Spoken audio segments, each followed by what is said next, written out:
Welcome to the Learning Pines YouTube. We hope this video helps. You start by closing Minecraft and any overlays so nothing interferes with frame rate. Once done, make sure you're using updated Java or the launcher's bundled Java. That prevents compatibility caps. Now open the launcher, go to Installations, pick your profile and click Edit, then More Options.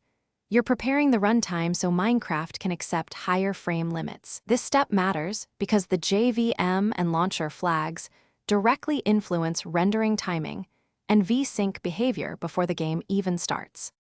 You now modify JVM and in-game video settings to remove the software-imposed cap. Add or edit JVM arguments. Set a reasonable XMX, for example XMX6G, to avoid stutters, and include platform-specific flags if your drivers need them. This ensures smoother frame delivery.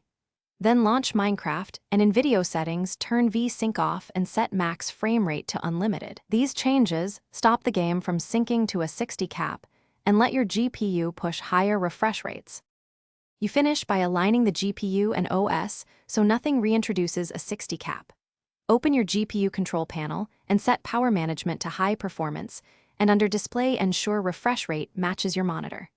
Make sure Windows Game Mode and any frame-limiting graphics settings are disabled. Test in a live world, watching frame counters. If you see problems, check the Minecraft log and revert changes one at a time to isolate the cause. A common troubleshooting tip: re-enable VSync if screen tearing appears.